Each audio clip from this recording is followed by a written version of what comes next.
ये तो ऐसा लग रहा है कोई साजिश कर रहा है, क्या कर रोज मर्डर। ये क्या प्रकोप है? देवी प्रकोप लग गया, देव प्रकोप लग गया। इतने गुंडे बदमाश हरियाणा, यूपी, वेस्ट बंगाल, बांग्लादेश, ये सबका जमावड़ा हो गया इनका। ऐसे गोली मारने की समझ में फिल्म बन रही है, तो फिल्मों की शूटिंग चल रही भाई।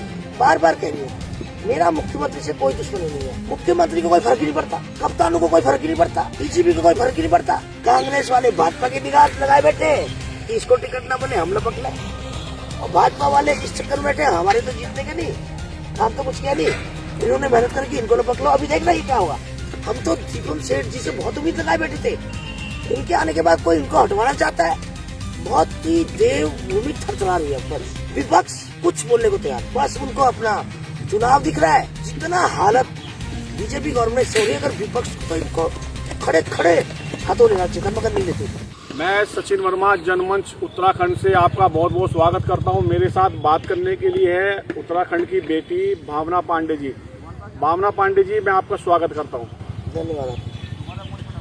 भावना पांडे जी, उत्तराखंड में रोज मर्डर, रोज सुबह उठते ही माहौल ऐसा गमगीन हो चुका है, इसके विषय में क्या कहना चाहेंगे आप?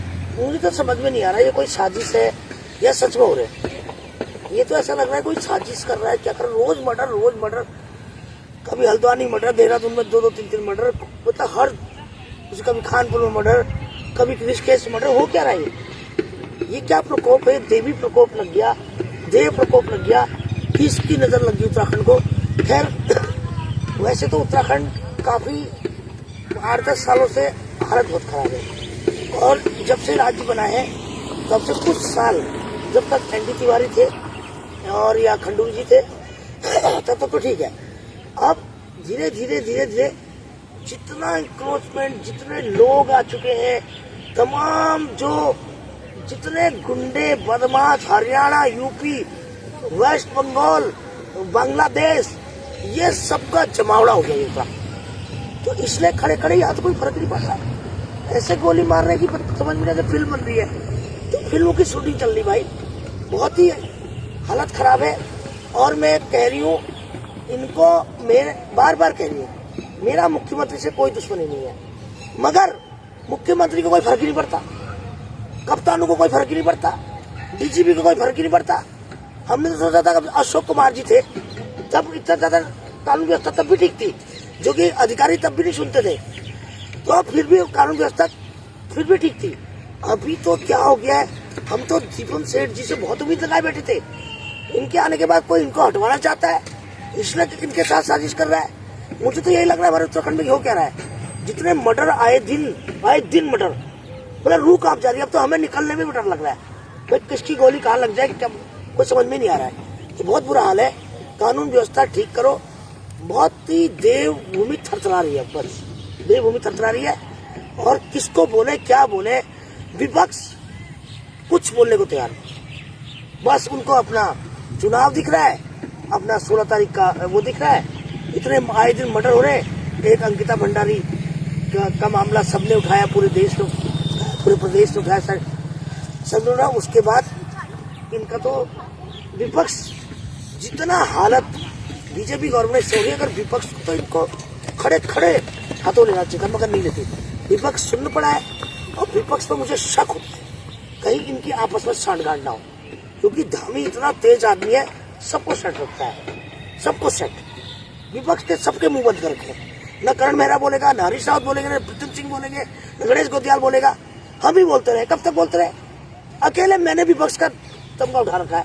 बताइए, आप मेरी डेली वीडियो देखो, क्या मेरे को दुश्मनी नहीं होती है धामी से, भाई अधिकारियों से? भाई मेरे को से तो दुश्मनी हो सकती है लोगों की। मैं माफिया के खिलाफ आवाज उठा रही हूँ, मैं अवैध खनन वालों के खिलाफ आवाज उठा रही हूँ, अकेले में। तो बहुत दुख है, विपक्ष सुन रहे हैं यहाँ पर। क्या जनता धामी सरकार के कार्यों से खुश नहीं है उत्तराखंड में?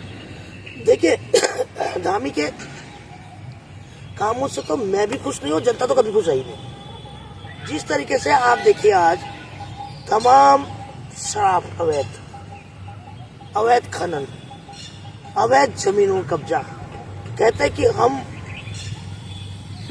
लैंड जिहाद। कौन सा लैंड जिहाद भाई? तुम करो तो वो लैंड जिहाद नहीं, दूसरे करें 25 गज का कोई प्लॉट कर ले तो वो लैंड जिहाद। और तुम करोड़ों की जमीन है, 300 करोड़ की जमीन कब्जा करे बैठे हैं इनके अधिकारी, सब में फंसाए हुए हैं। राजपुर रोड में मालिया की जमीन, कई राजाओं की जमीन, अभी देखो कल जमीन के चक्कर में मर्डर हो गया। अब देखिए ना, तो जितनी आप देखिए मॉल कैसे बन गए, क्या धामी इतना बड़ा वो था जो सब क्लियर हो गई, प्रॉपर्टियां सारी क्लियर हो गई 8 साल में। पूरा घंटा घर राजपुर रोड पैक हो गया। कैसे मल गए पूरे देश के मॉल आ गए। रात को रोमियो लैंड 4 बजे तक दारू चलती है वहां पर, 4 बजे तक आवारागर्दी होती है। स्पा सेंटर चल रहे हैं, आप रोमियो लैंड चले जाओ ना रात को 4 बजे, वहां शराब पी के नाचते हैं लोग। तो क्यों नहीं होंगे मर्डर? खूब होंगे। नकली शराब पिलाओ, एक तो फ्रस्ट्रेशन लोगों को, नौकरियां नहीं है, फिर नकली शराब पिलाओ, फ्रस्ट्रेशन रहता है, फिर वो एक दूसरे। तो बहुत ज्यादा हालत खराब है इस उत्तराखंड की, बर्बाद कर दिया हमारे उत्तराखंड को। धामी की सरकार में कौन खुश रहेगा भाई? न आशा कार्यकर्ता खुश, न आंगनबाड़ी खुश, न आज फार्मासिस्टों का फोन आया, 3 साल से उनको 21,000 फार्मासिस्ट बेरोजगार है। इतने आंदोलन करते बेचारे, उनको हाँ कह के शांत करते बेचारे, पूरे देश प्रदेश से लगते हैं, आंदोलन करते हैं, उसके बाद जाके वो ठप। इसी तरह इंजीनियर है PWD के, इसी तरह टीचर्स है, सबको घर बिठा दिया। पहले जो काम कर रहे थे उनको घर बिठा दिया, अब चुनाव से 6 महीने पहले चुनावी जुमला हो जाएगा इनका। जैसे अभी 2300 नौकरियां निकाल दी, इतना ऐड चल रहा है जैसे इन्होंने डायरेक्ट भर्ती निकाल दी, IPS होगी, PCS होगी। चपड़ासी की नौकरी निकाली, वो भी क्या निकाला है? आउटसोर्स में। और ऐसे प्रचार कर रहे लोगों को, बाप रे, जैसे इन्होंने क्या दे देंगे, और उसमें भी 50,000 रुपये ले रहे, बताइए। और अभी 2-4 और भर्ती करेंगे, ये चुनावी जुमले। अभी टेंडर निकालेंगे, लोगों का पैसा लेंगे, नौकरियां निकालते हैं, पहले नौकरियां निकालते हैं, उनके फॉर्म के पैसे खा जाते हैं, 2.5-3 करोड़ पे आता है, उससे तनख्वाह खा जाते हैं, फिर रद्द कर देंगे, फिर पेपर लीक करा देंगे, उसकी नौकरियां निकालते हैं, पेपर भी कराते हैं, पेपर रिजल्ट नहीं निकलता, वो बंद है। और कुछ के पेपर कराएंगे, रिजल्ट भी निकालेंगे, अपॉइंटमेंट नहीं देते, फ्रीज कर देते हैं, जैसे पिटकुल की नौकरियां। तो ये बहुत जो पैसे देगा उसकी नौकरी दे। लास्ट टाइम हमने आंदोलन किया था, 102 पद हमने नौकरी दिलवाई थी। तो अभी पिटकुल का ध्यान ही सुना है, हालांकि मेरे दिमाग में बहुत दिन से ध्यान ही चल रहा था। अभी एक टेंडर है, किसी ने टेंडर डाला, कोई दिल्ली का है, पता नहीं कहाँ का है, L1 आया है, वो उसको पैसे मांग रहे हैं, ये ध्यानी जो है ये। और सुना है वो जो अभी वो रो रही थी ना, करके रो रही थी वो, गाड़ी मार मार के मुख्यमंत्री की बीवी, तो सुना है मैंने कितनी बात से। अभी एनजीओ बना है, 2 करोड़ रुपए दे रखे बल, ये ध्यान ही नहीं दिलवाया। अभी किसी से कह रहा था कि मैं तो 10 करोड़ और दूंगा। सबसे भ्रष्ट अधिकारी है वो पिटकुल में, सबसे भ्रष्ट अधिकारियों का जमावड़ा। एक वो हमेशा बंशीधर भगत जी है, बंशीधर जी है, एक पता नहीं कितने नाम में किसके, शिवनाक्षी सुंदरम है। ऐसे सचिवालय में सब कलेक्शन एजेंट बने, सब कलेक्शन एजेंट। मैं तो खुल के बोलती हूँ और मुझे सब पता है। एक अरुण तोमर, एक था इसका पहले आलू वालिया, वो तो कई 100 करोड़ लेके भाग गया वो। तो ऐसे चोरी का माल तो चोरी में जाएगा ना, तो पूरी जनता का माल लूटते हैं और इनका माल चोर लूट जाते हैं। कहीं ना कहीं सिस्टम में गड़बड़ है, बहुत ज्यादा गड़बड़ है। मैं ये कहना चाहती हूँ कि इन लोगों को, अधिकारियों को, मंत्रियों को, नेताओं को, CM को, न तो धीरू भाई अंबानी रहे, न सारा श्री रहे, न पॉन्टी चड्डा रहा 1 लाख करोड़ का आदमी बनने के बाद। जब सीने में गोलियां लगी ना, 2 बार पोस्टमार्टम हुआ उसका, 2 बार। उसने भी इसी तरह दंड बंद अवैध शराब करा के पैसा कमा रखा था। मुझे नहीं कहना चाहिए, मेरे बड़े भाई की तरह थे पॉन्टी चड्डा, मैं भी गई थी उनकी डेथ में, मगर गलत पैसा गलत ही काम आता है। और ऐसी सुब्रतो राय ने कितने लोगों का, बेचारों का पैसा खाया। अंत में न लड़का उनकी अंत्येष्टि कर पाया, न बीवी आ पाई। तो ऐसा पैसा मैं तुम्हें बताना चाहती हूँ, ऐसा पैसा किसी काम का नहीं होता। जो गरीबों का पैसा खाओगे ना, इसी तरह सबका अंत होगा। ये मेरा श्राप है इनको। कहीं ना कहीं बीजेपी बैकग्राउंड पे आ रही है, इसके विषय में क्या कहना चाहिए? देखिए, बीजेपी दो तरीके से बैठ सकती है। स्टेट में तो सारे नाराज हैं, अगर इन्होंने धाम ही नहीं बदला तो सरकार निश्चित जाएगी, सरकार नहीं आएगी। हाँ, मुख्यमंत्री बदले थोड़ा डैमेज कंट्रोल हो सकता है। और देखिए, देश में मोदी जी का जो नाम चलता था वो इस समय थोड़ा डाउन हो गया। एक तो जो अमेरिका के साथ उन्होंने डील करी वो, दूसरा जो एप्स्टीन फाइल में नाम आया, एप्स्टीन फाइल में अगर अभी एप्स्टीन फाइल में अगर नाम आया होता ना राहुल गांधी का, तो सड़क पर पूछते हैं आरएसएस वाले, बीजेपी वाले और जितने हमारे झंडे वाले बाबा। कांग्रेस में तो कार्यकर्ता ही नहीं है, कांग्रेस में चार धड़ टिकटों की मारामारी है, कोई संगठन नहीं। एप्स्टीन फाइल की तो जगह जगह वो फूक जाते, और एक उत्तराखंड में एप्स्टीन फाइल खुली है, दो एप्स्टीन फाइल तुम्हारे पास, तुम मुद्दा ही नहीं बना पा रहे हो। इनके आपस में टिकट ही नहीं बट रहे, इनके आपस में एक कह रहा मेरे को चाहिए टिकट, एक कह रहा मेरे को चाहिए टिकट, एक आपस में मुंह ही नहीं किया। वो कह रहा है उसके आदमी को टिकट नहीं दे रही है, वो मुख्यमंत्री बन जाएगा, वो कह रहा है उसके आदमी को टिकट नहीं दे रही है, वो मुख्यमंत्री की लड़ाई चल रही। अभी आना नहीं आना कुछ नहीं पता। अब देखो ना 10-5 हजार भीड़ इकट्ठी करनी इनको, तमाम मीटिंग चल रही पूरे प्रदेश में। अरे इतने कार्यकर्ता तो तुम्हारे धर्मपुर और 3-4 विधानसभा मिल जाएंगे जितनी भीड़ तुम्हें चाहिए। अगर तुम्हारे वोटर हैं तो पैदल चल के आ जाएंगे, सैदपुर से और धर्मपुर से और राजपुर से, रायपुर से। तो तुम्हें पूरे प्रदेश में दिल्ली तक मीटिंग करने की क्या जरूरत है? तो इसी से लगा लो, इनके पास संगठन नहीं है। पहले के हम भी थे कांग्रेसी, हम लोग अपना पैसा खर्च करके रायबरेली तक जाते थे रैली में, तो भावनात्मक कार्यकर्ता था पहले। अब बीजेपी के पास भावनात्मक कार्यकर्ता है, जो इन्होंने नस दबा दी ना हिंदू वाली, भगवान राम वाली। सबके घर में पूजा होती है, आज राम मिला मेरे घर में भी है, मैं भी रामचंद्र की पूजा करके। तो औरतों के अंदर जो चूल्हे में घुसे ना, ये घर तक घुसे हैं, तो वो मिथक तोड़ना बहुत जरूरी है। हालांकि अब कीर्तन मंडली की औरतें भी घर घर इनके खिलाफ बातें करने लगी, इस बार भाजपा को नहीं देंगे। तो 100% कांग्रेस को बुलाना चाहिए, मगर मुझे नहीं लगता जिस तरीके से इनकी टिकट का बंटवारा होगा अंत में 2022 की तरह, फिर मैं तो कहती हूँ निर्दलीय आएंगे। अब निर्दलीय को देना भी चाहिए और जिताना भी चाहिए। और दो एप्स्टीन फाइलें तुम्हारे पास है, इतना करप्शन है रोज, मगर मुद्दा ही नहीं बुझा पा रहे। आप देखिए ना जिस तरीके का माहौल इस समय चल रहा है, कितना खतरनाक माहौल है इस समय। आप 8-9 मर्डर हो गए अभी 10 दिन के अंदर, 10 दिन के अंदर 8-9 मर्डर हो गए, एक दिन का एक मर्डर। बताइए कितने दुर्भाग्य की बात है। और सब पहाड़ों में अस्पताल, डॉक्टर नहीं, सड़कें नहीं, पानी नहीं, नौकरी तुम बेच खाते हो है, और क्या कहते हैं लड़कियां तुम जगह जगह स्पा सेंटर में, तमाम पूरा उत्तराखंड। और अभी इन्होंने बहुत बड़ा काम गलत किया है कि जो आदमी पहाड़ों में बंजर भूमि है उसको सरकार ने ली है। अरे बेचारे नौकरियां तुम देते नहीं, वो बेचारे चले गए नौकरी के लिए दिल्ली बम्बई।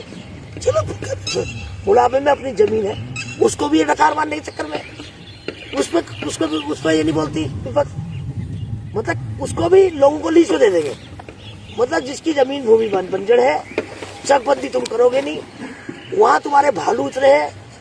देखिए अभी जंगलों के अंदर क्या है, एक कोई ग्रास आती, ग्रास जिसके लिए माननीय मुलायम सिंह यादव ने किसी टाइम पर एक झाड़ आता है जो हरे घास को मार देता है, उस घास का मुझे नाम याद नहीं आ रहा है, तो वो जंगलों फैल चुका है। तो जो हमारे काकड़ हिरन जो थे उनके लिए चारा नहीं है, भूखे मर रहे वो। उसकी वजह से जितने हमारे बाघ, भालू, शेर ये शहरों की तरफ आ गए, क्योंकि वन्य जीव खत्म हो गए। अंदर जो अंदर है चितल, काकड़, उनके लिए घास पर्याप्त, खाना नहीं है। और जो खाना सरकार देते हैं उसको अधिकारी लोग खा जाते हैं। जितना इनका बजट है उसका, तभी तो जानवर भूखा हो रहे। ये इतने धूर्त आदमी है, मैं तो करूँ कीड़े पड़े सालों को जो कैसे पैसे खा रहे हैं, जानवरों का पैसे। आदमी का तो तुम पैसे खा रहे हो और जानवरों का भी तुम पैसा खा रहे हो, और जानवर भूखे मर रहे हैं। उनका राशन भी खा जा रहे हैं लोग, जो पहले मीट वीट जंगलों में पानी वाले जो बजट आता है उसको भी डकार मार देते हैं। बहुत ही दयनीय स्थिति है आज की तारीख में। हमारा प्रकृति नाराज इनसे, देव नाराज इनसे, जनता नाराज इनसे, महिलाएं नाराज इनसे, युवा बेरोजगार नाराज इनसे, फिर भी आ जा रहे। ये समझ में नहीं आ रहा इनकी नाभि में कौन सा अमृत है। मैं तो ढूंढ रही हूँ जैसे रावण की नाभि में अमृत था ना, अमृत उसको एक वरदान था, इनकी नाभि में कौन सा अमृत है उसकी तलाश में हूं मैं। तो ये मृतक टूटना चाहिए इस बार। मगर खिन्न कहाँ हो जाती हूँ कि विपक्ष को जो उम्मीद हमारे को है कि कांग्रेस पार्टी कुछ करेगी, मगर लगता नहीं कुछ करेगी। कुछ भगवान ही कुछ ऐसा करिश्मा कर दे इस देवभूमि की ताकतें। देखिए 14 वर्ष भगवान रामचंद्र को भी वनवास हो गया। जब बुरा वक्त आया था शिव जी को भी बैल बनना पड़ा था। जब दशा खराब होती है तो इस समय उत्तराखंड की ग्रह दशा खराब है। आज नहीं कल दशा अवश्य सुधरेगी। समय जब होता है तो शिव जी को भी बैल बनना पड़ा। समय जब खराब हुआ तो भगवान रामचंद्र को भी जाना पड़ा राजपाट छोड़कर। तो समय की बात है, अवश्य समय बदलेगा। उत्तराखंड का मुसीबत में जब समय चका, अहिल्याबाई पत्थर से तर गई, सबरी तर गए। तो इसलिए राक्षसों का नाश करने के लिए भी हो सकता है भगवान रामचंद्र वनवास गए हो। तो इसलिए हम इंतजार कर रहे हैं उस दिन का, इन नेताओं से हमारा पिंड कब छूटेगा, इन भ्रष्ट लोगों से। अभी देखो फिर धंधा शुरू कर दिया उन्होंने। कांग्रेस वाले भाजपा की निगाह लगाए बैठे कि इसको टिकट ना बने हम लपक ले, और भाजपा वाले इस चक्कर में बैठे हमारे तो जीतने के नहीं, काम तो कुछ किया नहीं, इन्होंने मेहनत करके इनको लपक लो। अभी देखना ये क्या होगा। अभी भाजपा देखिए पूरे देश में भाजपा का मुख्यमंत्री होता है, नेता सब कांग्रेस के होते हैं। अब कहीं उठा लीजिए, और अभी भी यही होगा। अभी जो नई बेचारे कांग्रेस ने पीढ़ी तैयार कर की, ये तो अपने गुटों के चक्कर में हो जाते हैं। इनके टपक लेती भाजपा, उसका फायदा उठा लेती भाजपा हाईकमान। और इनके हाईकमान तो ऊपर के है, जो नीचे वाला कमान है उसके 4 टुकड़े हैं। इसलिए इनके कैंडिडेट भागेंगे। जिनको टिकट नहीं मिलेगी, जो कांग्रेस से परेशान है वो भाजपा भागेंगे, और जो भाजपा से कुछ कांग्रेस में आएंगे। यही होगा। जो जनता का 10 साल से काम कर रहा है उसको टिकट नहीं मिलेगी, और अभी मुझे उम्मीद है 2027 में चुनाव है। सुनने में ये भी आ रहा है भावना पांडे जी निर्दलीय पक्ष से चुनाव लड़ सकती हैं। मैं अच्छी खासी तुम्हें हंसती खेलती अच्छी। अभी तो देखो मैंने सारे चश्मे भी ले आई मैं 8 साल बाद, क्योंकि कई लोग मेरे को बरेली से फोन आया था, यहाँ के लोग भी पूछ रहे हैं आजकल तुम रोज चश्मा क्यों लगा रही हो। इसलिए लगा रही। पहले तो मेरे आंख में चोट लगी थी, तो चोट लगी तो मैं एक गमला घुसा, उसके गमले की लकड़ी, उसके बाद जाके फिर वो मेरा आंख लग गई, पानी निकलने लगा। तो मैंने एक दिन बिस्तर से ही चश्मा पहन लिया। आंख से पानी निकल रहा था तो मैंने चश्मा पहन लिया। एक किसी अंधभक्त, वो एक खानपुर विधायक का अंधभक्त है। एक तो अंधभक्त होता है, एक अंधभक्त। अंधभक्त ने कमेंट करते हैं लटक झटक। उस बेवकूफ को ये नहीं पता मेरे पास बुल्गारी के सारे चश्मे, मेरे पास वर्साचे के, मेरे पास गुच्ची के 1.5-2 दर्जन चश्मे हैं। वो मैं उस दिन खुन्नस में मैंने सारी पेटियां खोली और अपने एक रोज चश्मा बदल के, अब मैं सोते हुए भी लगा रही चश्मा। हालांकि तुम मुझे बताओगे, अब मैं तो आई साइड का लगाती थी, वो सर के ऊपर रहता था नजदीक का, और अब मुझे जब से मैं लगा रही थोड़ा ठीक ठाक भी लगी, मैं आंखों को भी आराम मिल रहा है। अब मैं रोज चश्मा पहनूंगी, जिसको जलना जलता रहे। तो ये चश्मे की मेरी कहानी है। क्योंकि ये किसी ने पूछा था कि आजकल आप रोज गॉगल्स लगा रही हो, क्या बात। तो मैंने कहा लोग टॉन्ट कर रहे थे, तो मैंने इसलिए भी सारे निकाल लिया, और अच्छा भी लग रहा है। और तो ये महिला की सुरक्षा को लेकर आप क्या कहना चाहेंगे? देखिए, महिला की सुरक्षा भगवान नहीं, ना अधिकारियों के भरोसे है, ना सरकार के भरोसे, भगवान भरोसे। अब जैसे तो पता ही नहीं चल रहा है कौन किसको कहाँ गोली से टपका देगा, कहाँ मार देगा, किसकी कहाँ, या तो चापड़ से मार दे रहे हैं, चलते चलते बाइक में चलते गोली मार दे रहे, पता ही नहीं चल रहा है। अब सिर्फ उत्तराखंड भगवान भरोसे बस। अब किस दिन भगवान की क्यों कष्ट में है उत्तराखंड, क्यों देवभूमि कष्ट में है, इसको मैं भी नहीं समझ पा रही हूँ। सब कुछ भगवान भरोसे चलना है, पर न सरकार भरोसे, न पुलिस भरोसे। और आम जनता को भी कहना चाहती हूँ, अपनी सुरक्षा खुद करिए, आप सब भगवान भरोसे। और अंकिता भंडारी हत्याकांड में जो सीबीआई जांच बैठी हुई है, इसके विषय में आप क्या कहना चाहेंगे? देखिए, अंकिता भंडारी हत्याकांड में वीआईपी शुरू से था और आज भी है वीआईपी। और इन्होंने जो पहले तो 3 साल तक सीबीआई जांच नहीं करी, क्योंकि बीजेपी का ही बहुत बड़ा वीआईपी है। अट्टू बट्टू गट्टू करे ना, ये तो बहुत छोटा वीआईपी है। बड़ा वीआईपी निकलेगा, बहुत बड़ा वीआईपी निकलेगा। मैंने तो डैम्ड लोकेशन मांगी है सीबीआई से कि आप डैम्ड लोकेशन निकालिए और उस दौरान इस एरिया में कौन कौन वीआईपी घूम रहे थे, तो अपने आप पता चल जाएगा वीआईपी कौन है। ये गट्टू मट्टू सट्टू भट्टू तो मुझे नहीं पता कौन वीआईपी है, पहले भी था, आज भी है, और सरकार हमेशा बचाने का प्रयास कर रही है। आप बताइए ना, अगर वीआईपी ना हो, वो प्रॉपर्टी केस प्रॉपर्टी है, जिस कमरे में उसको पुलिस ने सील किया, बनंतरा कैसे तोड़ दिया, उसमें पुलिस कहाँ थी, कैसे तुमने डैमेज किया, उस जिन्होंने डैमेज किया उनको मुकदमा क्यों दर्ज हो रहा है, सीबीआई करेगी मुकदमा। भाई जो चीज केस प्रॉपर्टी है उसको आप हाथ नहीं लगा सकते। आपने तो वहां पर मैंने सुना है किसी वीआईपी का 2 थे वहां पर, किसी का पासपोर्ट और आधार कार्ड वहां रुका है, जिसकी वजह से उन्होंने आग लगाई वहां। क्या आपको पता है? हाँ, किसी ने मुझे सुनने में आया, कोई उसी गांव का था, तो मैंने ये बोला भाई ये बताओ, ये आग लगाई कह रहे हो, तोड़ा, मैंने तो गया देखा नहीं है, तो सुनने में आया कि वहां तोड़ा गया पहले कमरा, 2 कमरे तोड़े गए और दोनों में आग लगाने का क्या मतलब। तो सबूत नष्ट करना भी उतना ही जुर्म है जितना मर्डर करना, उतना ही जुर्म है। तो जिसने सबूत नष्ट किया, जिन ने किया, भाई इतनी बड़ी क्रेन कैसे पहुंची, कौन ड्राइवर था, उसके खिलाफ भी मुकदमा होना चाहिए, कौन वहां पर किसने करवाया उसके खिलाफ भी, और किसके आदेश से हुआ, फेसबुक में चल रहा था, दामी जी धन्यवाद, हमने कहा आप वहाँ बुलडोजर चला दो, आपने चला दिया, बहुत बहुत शुक्रिया, वो भी आदान प्रदान हुआ जो हरीश रावत अपने पेज में डाला, आपने देखा हुआ। तो इस बार जो वीआईपी बचाने का प्रयास ही कर रहे, नहीं बचा पाए। इन्होंने जो षड्यंत्र किया कि अंकिता भंडारी के माँ बाप के द्वारा एप्लीकेशन पे ना करके अनिल जोशी पर्यावरणविद के अपने से, तो साफ साफ जाहिर होता है कि ये वीआईपी को बचाने का प्रयास है, मगर वीआईपी बच नहीं पाएगा। सीबीआई में तुम्हारे 2 होंगे ना, सारा सीबीआई का कोई तो ईमानदार अधिकारी होगा उसमें जो तुम्हारी बैंड बजाएगा। तो अवश्य 27 तक इनकी सरकार चली जाएगी और सीबीआई अवश्य पकड़ा है।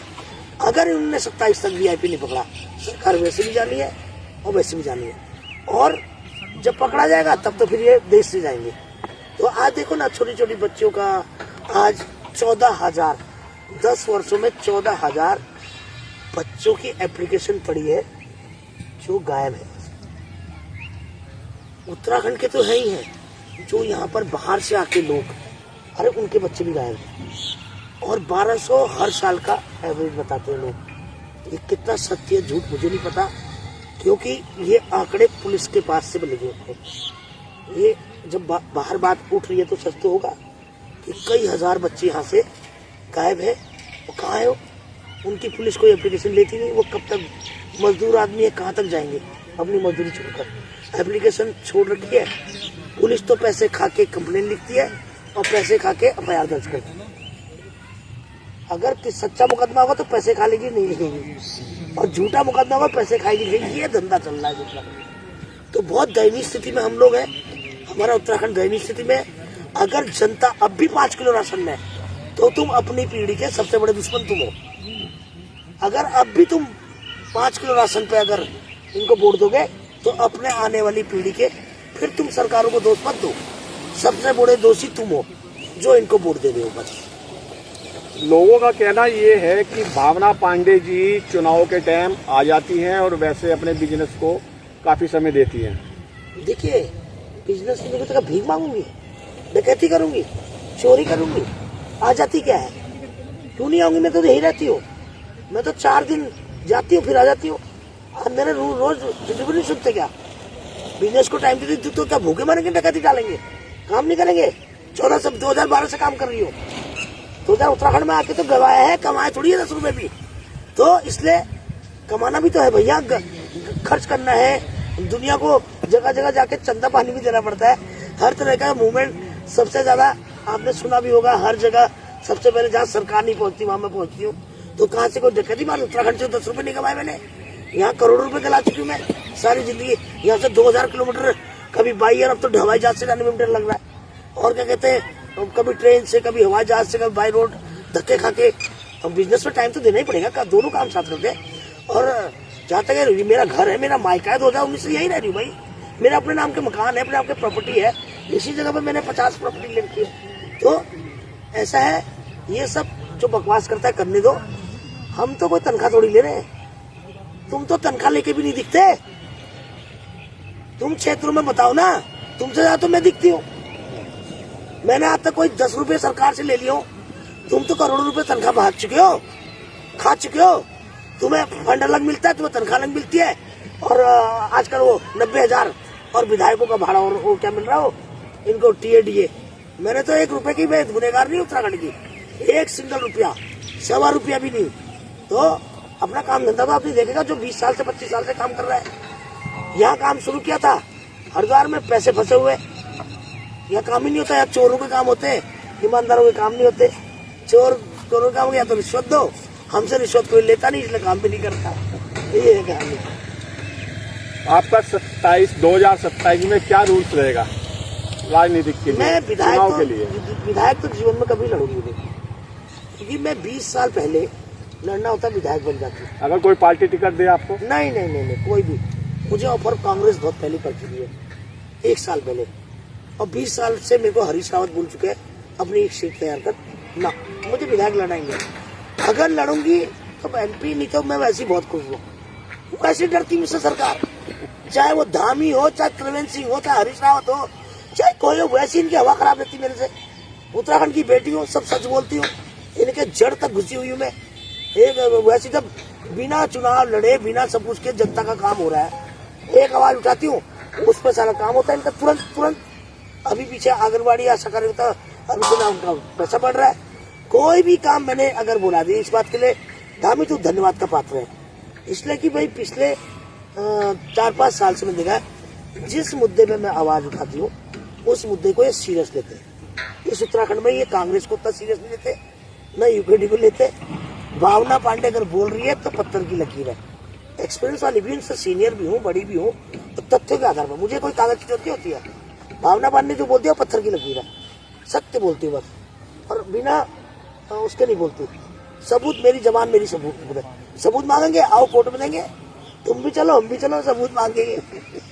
हमारे पास तो है ना, ऐसी थोड़ी बोलती हूँ, सत्य बोलती हूँ, इसलिए सरकार सुनती है। और सरकार धन्यवाद की पात्र भी, बहुत काम है। तभी तो जहाँ किसी का काम नहीं होता वहाँ भावना पांडे को बुला लो, वो काम तुरंत हो जाएगा। कहीं ना कहीं अपने व्यवहार से दिलों की चहीते हैं दीदी भावना पांडे जी। भावना पांडे जी, हमारे मन से जुड़ने के लिए आपका बहुत बहुत धन्यवाद।